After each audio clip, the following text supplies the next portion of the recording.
F3 Nation, we are back with the Stuff Worth Trying podcast. Been a minute, we've been busy, no excuses. That said, we sit down this week with Toll House out of F3 Albany for a great conversation of what it looks like, what it sounds like, what it feels like to be a man unlocked. Tune in, this is Stuff Worth Trying.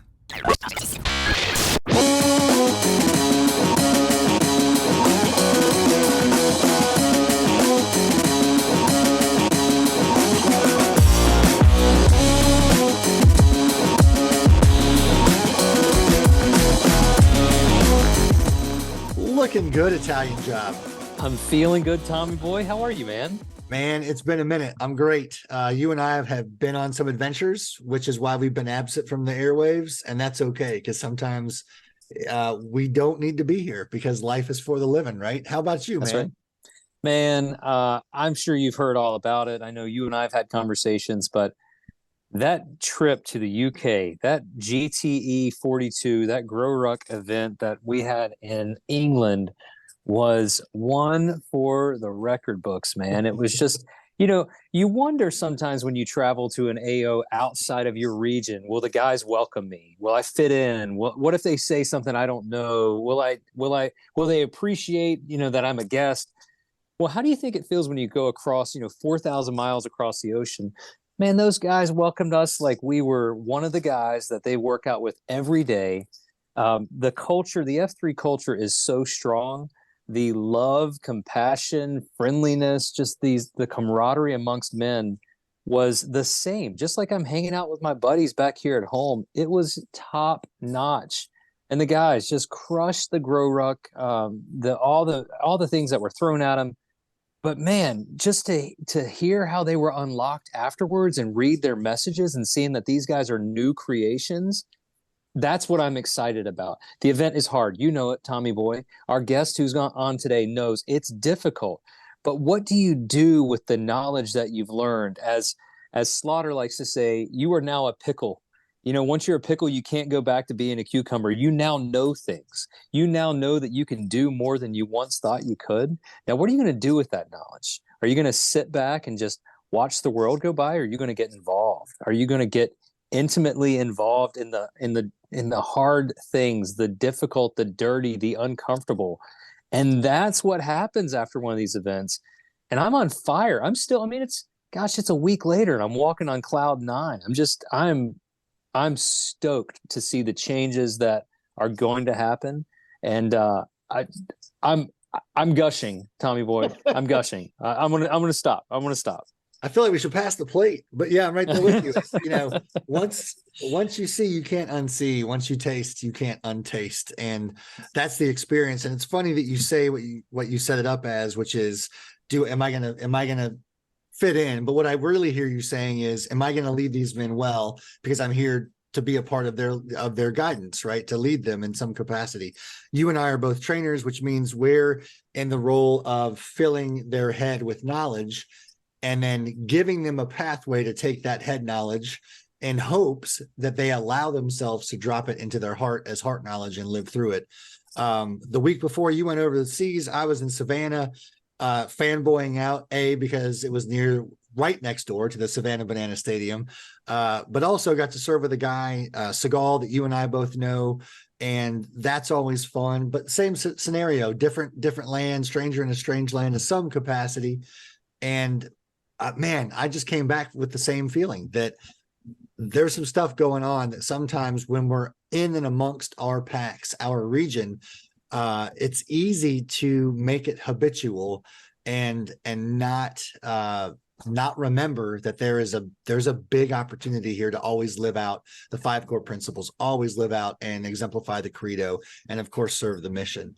And I got a chance to be a part of an experience that leads us to today, which is bringing on Toll House out of F3 Albany, not New York, Georgia. Stick with me. And just really, it was a joy to watch this guy slog it out. We met at the rally, which is the Friday night experience where you just get to know the guys. It's a mixer, right? You're just shooting the shit and they're having a good time.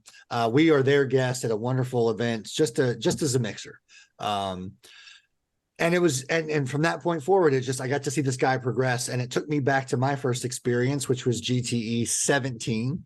And it's like, I just remember being in awe of the opportunity I was giving, and, cussing it till the sun came up, and then realizing, oh man, this doesn't stop here unless I choose to let it stop here. So anyway, I digress because I don't want to steal his thunder, but we're going to bring on Toll House from F3 Albany. Toll House, how you doing? Welcome to the podcast. Give us your name and Rama, brother.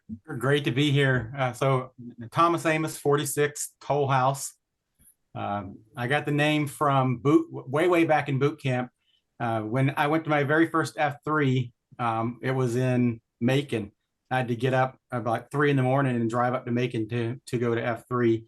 And I showed up to this workout not really knowing what it was going to be like. And Alter Boy from South Carolina was there guest queuing. And he's the one that gave me the name. And he asked me for an embarrassing story. And I got caught stealing cookies while I was in boot camp, in Navy boot camp. And the instructor found the cookies in my pocket. And he was pretty livid about it. What is this? Recruit and chocolate chip cookies, petty officer. What are they doing in there? I put him in there, petty officer. And he says, recruit, have you ever seen Full Metal Jacket? And everybody in the barracks are like, oh, no. But these guys are on a strict timetable. They make it feel like everything is very flexible and spontaneous, but it's actually all scheduled out. And so they had places to be, and they couldn't really work us out because it was just not on their schedule. So he was kind of stuck with just letting me get away with it. But he said, you got 5 seconds to make those cookies disappear, or everybody in this barracks is gonna be working out for the next 30 minutes. Well, he had said Full Metal Jacket. I thought he meant eat the cookies. So I started shoving those things in my mouth as fast as I could, the 2 cookies. And he's like spits coming out of his mouth. And he's like, what are you doing? The trash can, idiot. And I was so embarrassed by that because, I thought he meant eat the cookies and he just meant throw them away. But everybody else in the barracks, they thought I did it on purpose. So my cred with the rest of the recruits went up because they thought I'd actually eaten those in his face just to be funny. And I got called famous. My last name is Amos. So I got called famous Amos. Chocolate chip cookie the rest of boot camp. So that story got me stuck with it was originally they thought Cookie Monster, but they said that was too cool of a name. So I got Toll House. But I keep bees too, and I'd mentioned that, and they were going to call me Honey Boo. So Toll House sounded amazing after hearing that Honey Boo. Yeah, that could have gone 1,000 ways south, right? So I like the name a lot. It's definitely become a part of my persona. Well, anybody who follows you on Slack has seen your avatar, and it's very fitting. You've owned it well, sir. Listen, we have talked about Grow Ruck ad nauseum on this podcast and what that experience looks like. We're not going to rehash that today, per se. We want that to kind of be the stage in which the conversation is set on. More so, we want to focus on what it looks like when a man is put in front of an opportunity that may seem daunting, and their response is to not be daunted by it, rather to be undaunted. I think I'm making up words now, but I was able to, like I said, to witness that in you.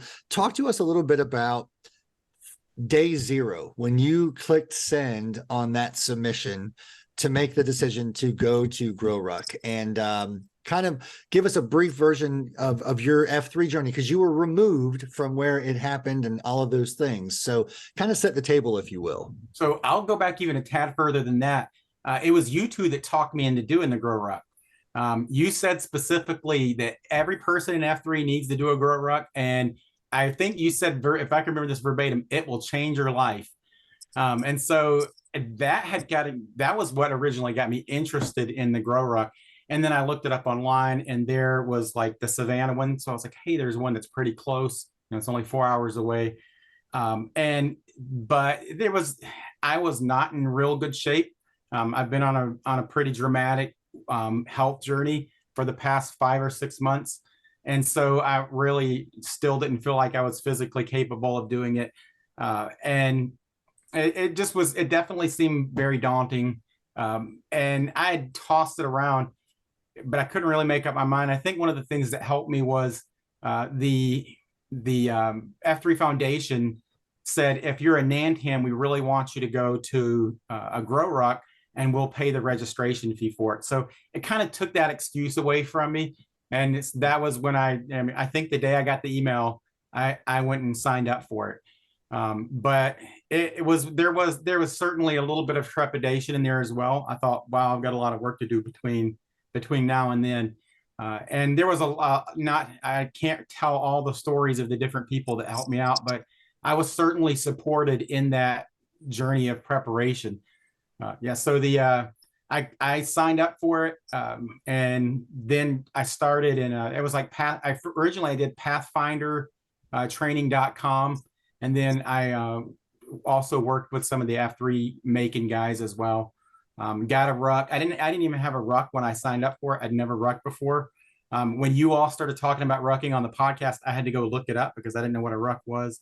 I got a Molly 2 assault pack, Army surplus assault pack, and I started training with it, and I finished the grow ruck with it. So I'm almost ready to give it a name at this point. But you spend so much time. Name. Yeah, you spend so much time with something attached to you for that many hours and that much work. You almost have to name it. But I do have to ask, would you say that we were right that it did change your life, or is that just such an extreme that can't be real, right? What were your takes on we sold it hard, and you bought into it, but were we right? Well, I did certainly change my life. I'm not really sure it's such a saying that'll change your life. It can really be read a bunch of different ways. I joked about it, I think, at the rally. So somebody said, "Why are you here?" And I said, "They told me it would change my life." And then I said, "But you can take that more than one way." So, excuse me. But from a positive perspective of things, it pushed me beyond the point that I thought I was capable of going. It put me in a mental state that I haven't been in probably since I was in the military, and forced me to reacquaint myself with that mental state and then escape it. It introduced me to some men that I'm going to, appreciate the rest of my life. And it also it fired me up to come back and take some of the examples of perseverance and leadership that I learned there, and then at least attempt to transmit those to the men here in Albany, Georgia. So here's what I kept thinking of leading up to our conversation today, knowing that you had served, and you've reminded us of that now. And yet I always see guys return to this aha moment, whether it be through a boot camp workout or a grow ruck or anything in between, a CSOP event. How soon we forget what it looks like to do a hard thing, whether or not we fail and still live it out, right? We, through no fault of anybody or just circumstance, pulled you out during the boot camp workout on Saturday morning, and gave you guidance and instruction. And then we proceeded to lead the packs through a series of events, and then bring you back up, right? And asked you to pass on that knowledge to the next man up. And that was always one of my favorite moments, to see how a guy not just receives the information, but how a guy steps up and passes it on. If you wouldn't mind, talk to us a bit about that reminder in life of, oh yeah, this is hard and I'm going to give it my best. Yeah, that was probably on a weird level, what you all did to me there at the King Builder was almost worse than the actual grow ruck, because the grow ruck, you're kind of there with the guys and you're all suffering similarly, but I got put in front of everybody. And frankly, it was kind of terrifying to be put there on the spot right in front of everyone. I'm not comfortable in those types of situations. And so it was just really pulled me out of my comfort zone. But that being said, after we went through that, it was a privilege to be able to take that information and share it with somebody else. And then immediately when I got back to Albany, I got the packs together, the first workout that I queued when I got back, and I said, we got to standardize the way that we call these cadences. And I went through and explained like why it's important to have standardization as far as communication, being able to do things automatically without having to constantly think about it. And I was there training. I had 3 sets, and every set I would pick a different packs and have them go through the same thing. So that information that you trained me, and then I was able to train, I think it was there was the FNG, I forgot, 3P, training 3P, and then came back here and then trained my own guys. So there's already a cascade. And then we had a workout this week where another guy was cueing it, and now he's doing the same thing, teaching that to other people. So that putting me on the spot and forcing me to do something that was, to me, mentally difficult. I was physically tired and up there just panting, and then trying to think coherently while I was doing that. And then also had really just stage fright from being in front of everyone. That was a tough situation for me. And it really burned that lesson into my head. So, and now it's compounding out into other people. I was fortunate enough to remember to turn my phone camera on, right? Phone camera. Wow, I sound like I'm 47.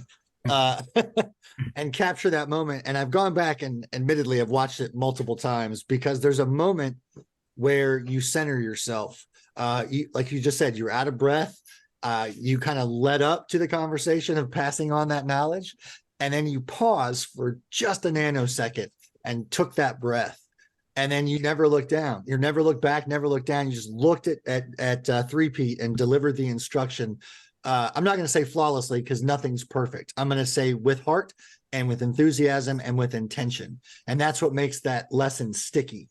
I know you're a teacher, and so that's probably not to undersell it, but second nature to you. However, when you're knocked off balance like that, most times people choose to go inward rather than outward. And after you took that breath, I witnessed you turn outward and give the gift of instruction and knowledge to three-peat. And I think we undersell that way too often, because those are those little moments that make a big impact. And I'm thrilled to hear that you turned around and turned it into a beatdown lesson for your PAX in Albany. So I wonder, because I know IJ's got a question too, but I'm going to give you the stage. What within you shifted during the course of those 3 days, whether or not it was Grow School, which is the head knowledge, whether or not it was the King Builder, which is kind of a smash mouth welcome to the party boys, or whether it was the GTE overnight experience? Because I've seen you before and after on Slack, and your dialogue has shifted for the positively impactful. So with that table being set, tell us a little bit about what you have witnessed within yourself that has shifted because of that experience. Sure.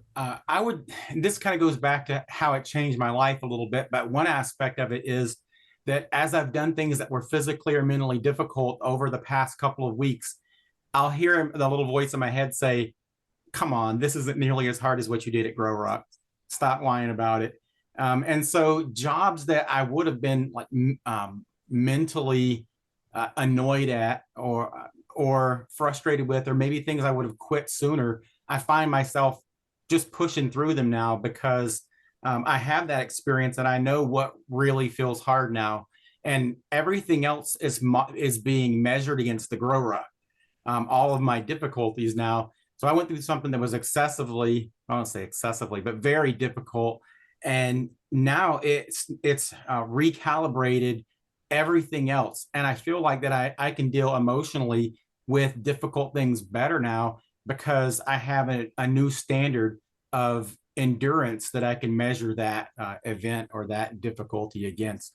So that's one part of it. Then on the intellectual side of things, I think one of the big things that I took out of it was leadership lessons. And not only throughout the Grow Rock, one of the most fascinating parts of it, and I'll be honest, like there's a part of me that's like, please don't pick me. I was really scared that somebody was going to like pick me to be a platoon leader or assistant platoon leader.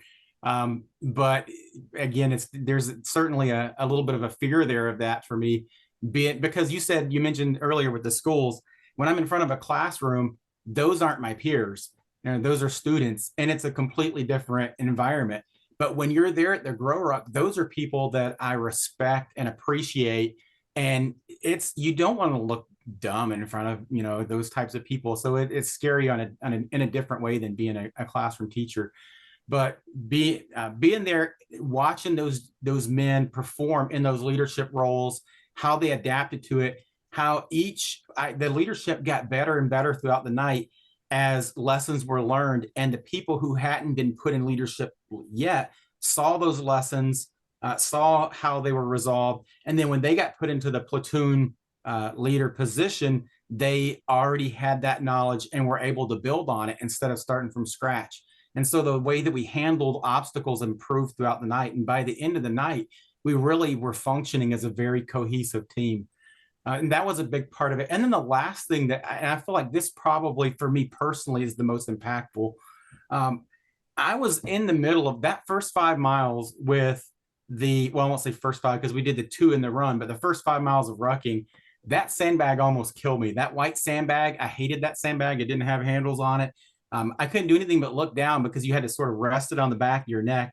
And I had to endure the humiliation, at least at that point, that's how it felt like, of saying to somebody, I need help, and having to get somebody to come and give me the pumpkin so that I could get that sandbag off my shoulder, because it just felt like I couldn't go any further with it. And just 2 minutes with the pumpkin, and then I'm back with the sandbag. But it was after that point, something happened there where everything else the rest of the night just felt easier. But I wasn't dying by sunrise. I felt like I could have just kept going.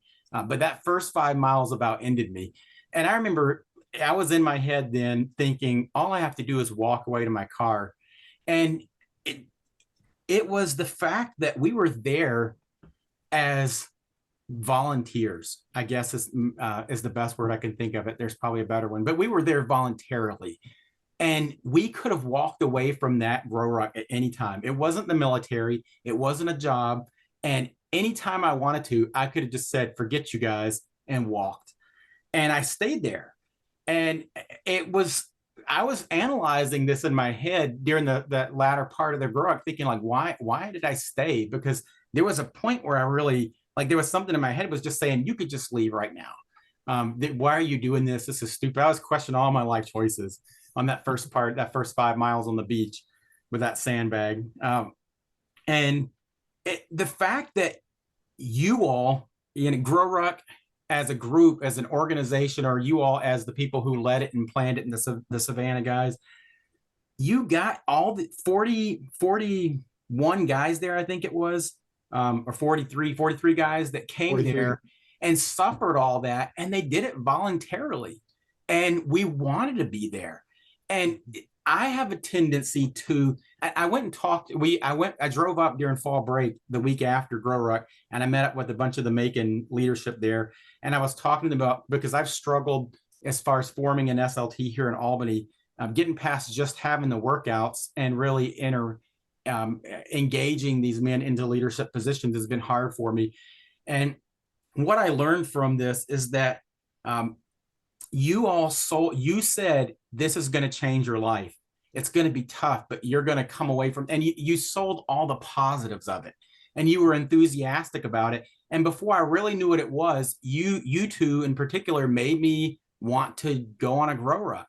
And then the training and the prep for it and the way that it was built up, all of that was you all taking a vision and then communicating that vision with enthusiasm in a way that got me to go do something voluntarily that may have been the most difficult 12 hours or 14 hours of my life. And the one of the way that I think it was maybe Run Flat or one of the guys there in Macon that I was talking to, he asked me how I present the SLT positions to the guys here in Albany. And I realized that what I tend to do is I apologize for the positions. I tell them, hey, there's an SLT position here, and I really need somebody to fill that. I know it's going to be a lot of extra work, and we're going to have to meet up and separately from the regular workouts, and I'm going to need to demand some of your time, but it's important for the health of our F3, and I really need the help with it. And that's just the wrong way to approach it. And he said, their Nantan Maestro and some of the other guys like One Hit, it's their enthusiasm and their vision that has pushed F3 forward. They've had a lot of growth over the last 2 or 3 years. And I had a vision, but I was selling that vision like it was a burden. And instead of going to those guys and say, hey, I've got an SLT position that will change your life, it's going to give you a leadership experience that you've never had before. One of the guys on Slack said, I've been in leadership as a work center supervisor in the Navy. I've been in leadership as a department head in education. I've never done anything like this before where I can't just tell people what to do. And they said that Dredd, I think it was Dredd, that they had said, they quoted him as saying that leadership in F3 is one of the hardest leadership jobs there is. And for me, it was the realization that I can't treat it like a normal leadership job, but I have to take the vision that I have for F3 Albany and then sell that vision in an enthusiastic way and show the positives of it and not apologize for it. And so that had really, it's that in particular has dramatically shifted the way that I approach other people when I need them for help. It just really fundamentally changed the way that I perceive leadership. And I'm a timid person at heart, and I enjoy comfort. I think I have my alter ego would be a hobbit, and this was a radical change for me in understanding how to be a leader of men. And I think if I had to pick one thing from the GRE that if you could say this really changed your life, that's probably the biggest shift for me of anything that happened there. Did you catch yourself the week after the event having a little bit of well, first off, you start remembering some things, and then you get this nostalgic feeling, but then you also get a little bit down. I've always experienced a little blue feeling about Tuesday, Wednesday of, man, that was amazing. I want this to continue forever. And then I go into my workplace and I think, man, if we would just lead the way that we led this weekend, man, this thing would just go so much better. Did you catch yourself at any point post-event thinking, if things would just, if we could keep this feeling going and keep this leadership moving, if I could permeate the workplace and bring these principles and guys would get on board, things would just be so much better? Or is that just something that I've experienced? I definitely felt that too. It's like a mountaintop experience, and there's just no way, I think, unless a person is just incredibly emotionally stable, that they're going to come from something that's that much of a peak and then not experience a little bit of letdown afterwards. And for me, I love the F3 Albany guys, and we've got a good group of people here. But I came back and I felt like, well, I've been doing everything wrong here, and I've got my work cut out for me. And the enthusiasm, the insight that I got from the men that I was with there at the GRE, I came back and I thought, I haven't really instilled that in the men here in the way that I would like to. And so there was a little bit of discouragement because I was having to take a critical look at my own work here in Albany. And that part was a little discouraging. And then, the first couple of days, you're looking at all the pictures, people are posting them on social media, and you tell everybody about it. And then it's just over, and you're hearing people talk about GRE 41 or GT 41 and GT 42, and it's like, well, it's just done. And there is a little bit of like, it's like coming back to a normal life after doing something really spectacular, and there is a little bit of an emotional adjustment that has to be done there when you get back. But it also left me kind of psyched up for the next one. Literally the day of, like Sunday morning, I was sitting on the tailgate of one of the F3 making guys' trucks, and they said, "So are you gonna do it again?" I was like, "Nope, that's it. That was a one-time experience. I'm glad I did it, but I'll never do it again." And then the next day, I was like, "If I come back, I'll do X, Y, Z." Or then it was like, "I'd like to come back if I can get some of the other F3 Albany guys to come." And then it was like, man. And then a week later, I was thinking, it'd be fun to do another one. So, and there is certainly an emotional experience that you get from that. That I thought one of the F3 making guys, I think it was like his fifth grow rock, and I thought when I was out there doing it, I was like, is this guy insane? Why does he keep coming back to it? But now that I'm through and I've gotten past the first few days after it, I can see why people keep going back to it. So, and there's always new lessons to learn. There's the new challenges. I was so unprepared for this one. My gear failed on me. My just physically, it was really pushed me to like the limit of what I could do physically. And I kept thinking, if this was just from like me being 270 pounds 5 months ago, and then I could be able to do this 5 months later, what it'll be like a year from now if I come back to Savannah again next year. And it also, not only, I guess that's another thing that it can change, it gives you a benchmark. So if you go back to a similar grow rut a year later, you can see how much you've changed just by the performance from one year to the next. So you mentioned the Hobbit analogy, and I think that's perfect because we've all read, most of us have seen the books, the movies, all that stuff. And there is that moment of returning home to the Shire Yes. after you've saved the world and nobody knows, nobody cares because it happened way over there.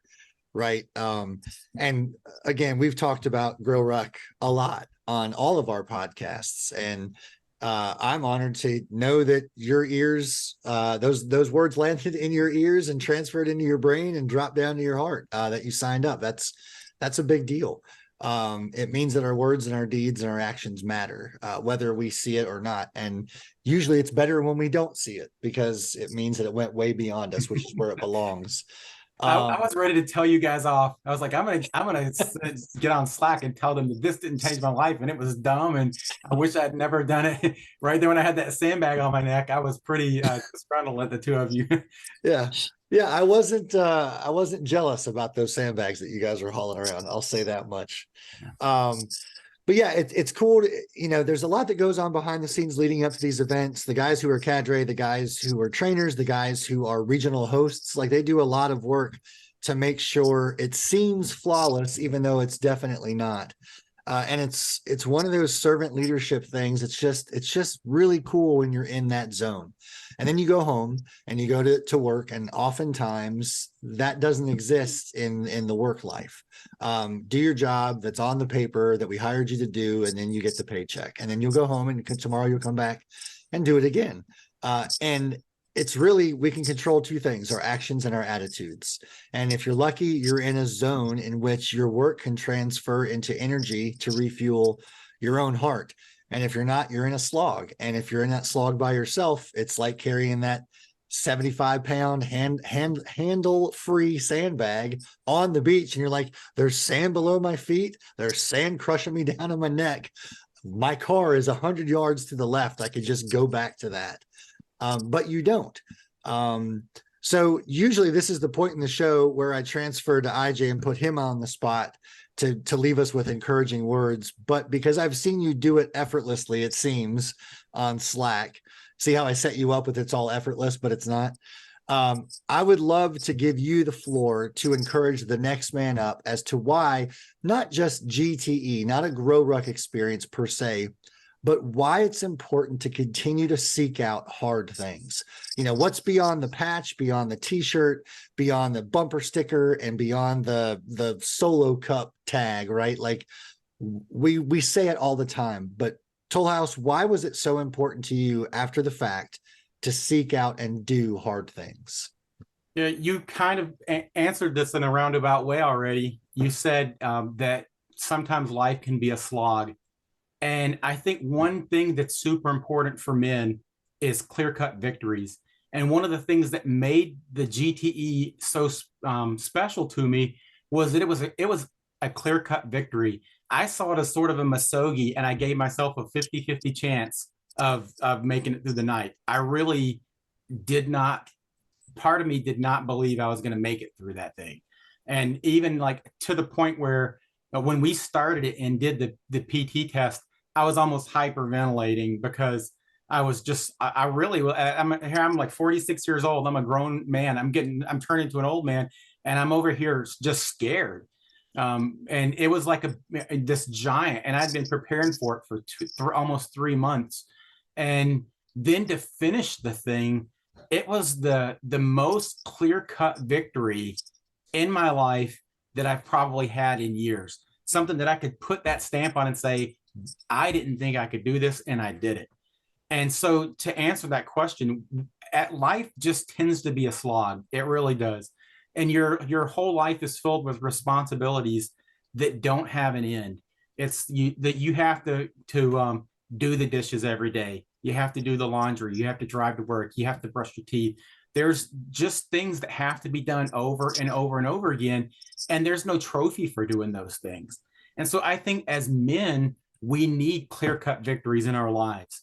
We need things to say, here is something hard and I did it. And by taking something like just as a beat down, or saying, I'm going to go to 5 beat down or 20 beat downs in a month, or something like that, just picking something and then being able to look back and say, I did it. That to me is super important as far as mental health for men is concerned. And we just don't have enough opportunities for clear-cut victories. And so picking those hard things and then accomplishing them, saying, I'm going to lose 25 pounds. I'm going to make it to these workouts. I'm going to, you could even, pick things with your family. I'm going to take my kids. I had my kids make a list for me. This is the stuff they want me to do. It was like, put together a puzzle, take me fishing. And I had them write a list, each kid write 3 things that they wanted to do. And then checking those things off was a victory. It took my fatherhood and made it into clear-cut goals that I could accomplish with the kids and feel like, yes, I did that. And I did that. So yeah, I think that what we really need as men is just to be able to order our lives in such a way that we have clear-cut goals, that we have goals that are difficult, and that we can complete them, stamp them, and say, I did it.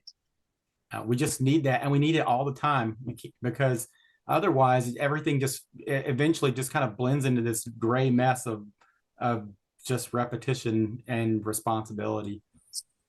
See what I mean, Italian Job? I don't need to say a word. I have nothing to add. Toll House nailed it. So I'm as I do with the kids, I'm locking the mouth and tossing the key. It's yours, Tommy boy. Land this plane. All right, here we go. Toll House, man, it was a real honor to be able to see you in action and to watch you become unlocked.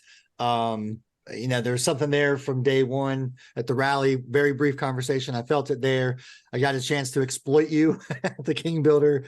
It was an honor to stand and share time at the Grow School concept, but to really see you rally at the event itself was great. I don't have a doubt in my mind that you had an impact on men that you have yet to see. So I'm excited to see that grow and blossom, because that's what it's all about. It's you said life can become gray at times, and for lack of a better analogy, I think that you are living in such a way that you provide a palette of colors for guys to color in their own lives, and those that they impact beyond them, which is what it's all about, right? Gentlemen, Podpaxers, keep doing hard things. Be good, or be good at it. Love you, men. Love you, men. Take it easy, fellas.